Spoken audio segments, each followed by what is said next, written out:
Hello everyone, welcome to this video. In this video I'd like to talk to you about the technology giant Amazon. So Amazon is a massive company. It is currently present in so many areas, and whatever you want to buy, most likely it is on Amazon.com. But how is it that this company came to where it is currently, and what is it exactly that Amazon does? Why is this company so important on the global stage, and how is its history important in this regard? That's what I would like to talk to you about in this video, particularly also emphasizing in this regard Amazon Prime and touching upon its newest member within the Amazon ecosystem, being luxury stores. So without any further ado, let's jump into the topic. So Amazon, back in the days, it was founded in the 90s in a context which you should really well realize, where internet really wasn't that developed yet. Jeff Bezos, of course, was a visionary in this regard and really saw the benefits of internet. It said that internet can take away so many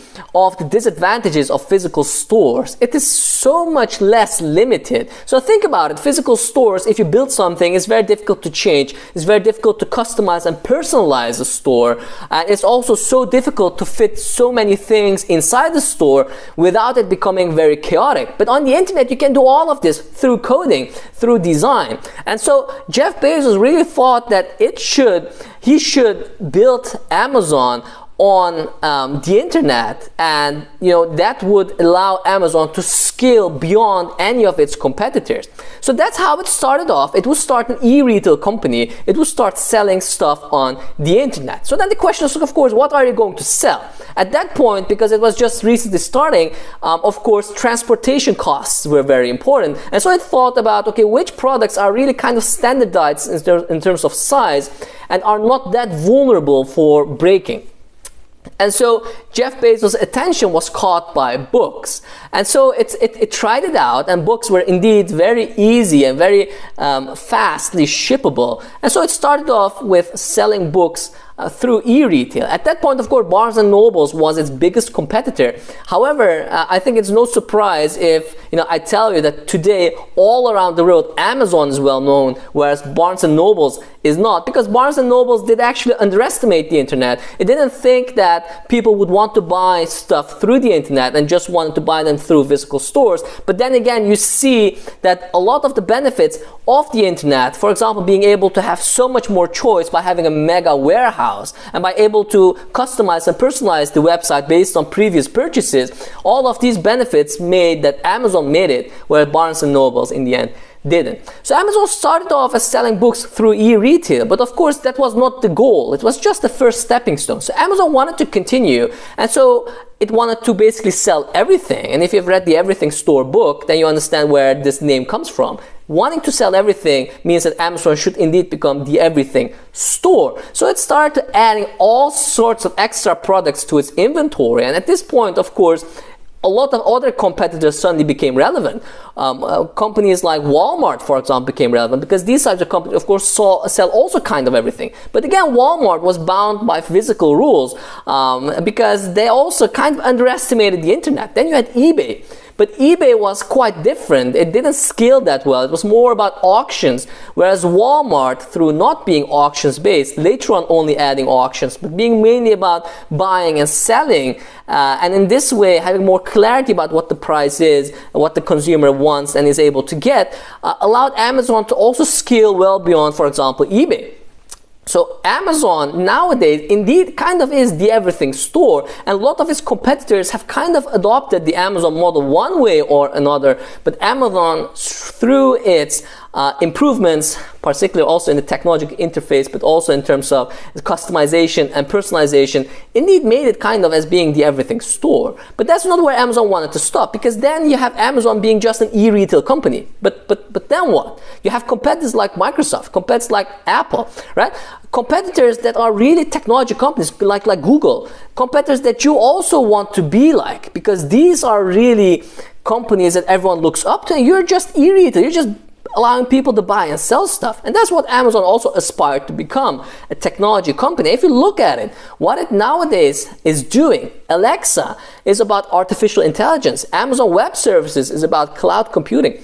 Twitch and Prime Video are both about digital streaming. where one is about streaming videos and series, and the other one is about live streaming.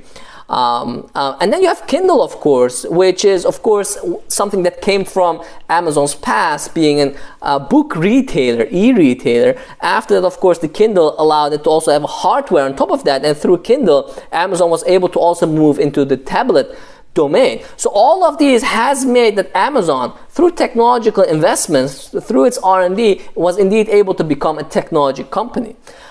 Nowadays, Amazon is one of the biggest, one of the most influential, and one of the most innovative companies around, because of not only its successful becoming of an e-retail company, but after that also its successful transition into becoming a technology company. And Amazon Web Services particularly was important here, because Amazon was the first company that came up with cloud computing, allowing others to use its servers that it, for example, didn't use, and this way allowing others to scale through Amazon's redundant services, and Amazon able to, of course, accrue benefits from this. And through the reputation it's getting here as a technology company through its Amazon Web Services, it, of course, could invest in all of these other branches. And, of course, again, Kindle benefited from Amazon's first move into books.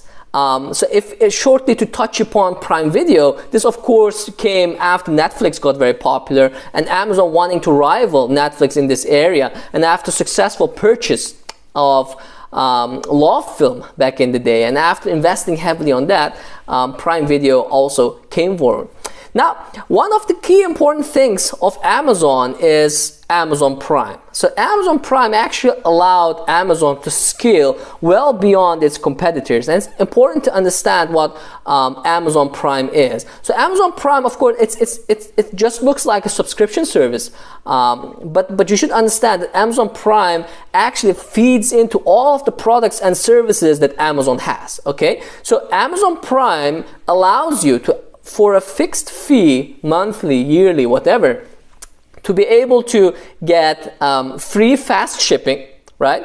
And for you to be able to make use of all of these services that Amazon has out there, such as Twitch, such as Prime Video, and such as luxury stores, which I'm going to touch upon in a second. So Twitch and Prime Video we talked about, both are streaming. One is live streaming and one is movie and series streaming. Luxury stores is you being able to buy luxury products if and only if you are a Prime Video member, and if on top of that you also are getting, of course, an invitation. So these are very important, but of course Amazon Prime here is very key. No Amazon Prime, no luxury stores, and of course this something being exclusive of course lures in people. Then finally, Amazon Prime also allows you to be the person who is like first going to get information about new offerings, new discounts, new selections. And again, that also makes Amazon Prime, of course, being very interesting. But at this point, you might ask, is this not all costs? So what is the benefit actually to Amazon itself? And why is Amazon Prime so key for Amazon's strategy? Well, it's actually not that difficult to understand. So if you're able to get fast and free shipping, you want to buy to be able to make use of this shipping, because this shipping means something needs to be shipped, and for that you need to buy something. So people are actually buying much more because Amazon took away the burden of shipping. On top of this, if you are able to get information about new discounts, new offerings, new selections, well, you want to make use of that through Amazon's free and fast shipping. And again, Amazon benefits from this because you're going to buy more and Amazon's going to get commissions from this, or Amazon is, of course, going to sell its own products. If you are going to buy stuff through luxury stores, again, you're going to buy stuff, and again, Amazon is going to get a benefit from this. If you're going to make use of Twitch, if you're going to make use of Prime Video, or if you're going to make use of Alexa, or if you're going to make use of whatever, anything that's in one way or another related to Amazon Prime and has a connection to the internet, which is kind of everything because Amazon is completely based on the internet almost, right? Then all of this is also going to give Amazon data. And this data is very important to feed into everything that Amazon wants to customize, that Amazon wants to personalize. And of course, in this regard, improving Alexa even further, improving Amazon Web Services even further is also very key. So Amazon Prime makes that the customer gets much more involved with Amazon products and services. Through this, through all of the information that Amazon's going to get from the customer, they're going to improve, customize, personalize all of the web-based, all of software-based, all of technology-based products, services that Amazon has to gain the lead in the technology war that's going on through, for example, between, for example, Amazon, Microsoft, Google, you name it. So a lot of pros about Amazon, but don't also forget that's quite an discussed company, not disgusting, but a company that's at the middle of a lot of discussions and at the middle of a lot of criticism. Why? Because it's quite aggressive, quite a hostile company. In the past, it has, in a hostile manner, taken over many companies. If that wasn't possible, then it just launched a competitor in which it would engage a price war against these other competitors just to make them suffer because they didn't sell their own company. So a lot of things in a hostile manner Amazon has done to be able to win the war with others, or at least for others not to be able to take over a precious company if they, for example, didn't want to sell themselves to Amazon. And this is very important to realize. Yes, Amazon is doing great things, but there's also the flip side of the medallion. It's not just good stuff. There's also some ugly stuff to it. I hope you enjoyed the video. If so, please don't forget to hit the like and subscribe buttons. I wish you all the best in the world and hope to see you again in future videos. Take care.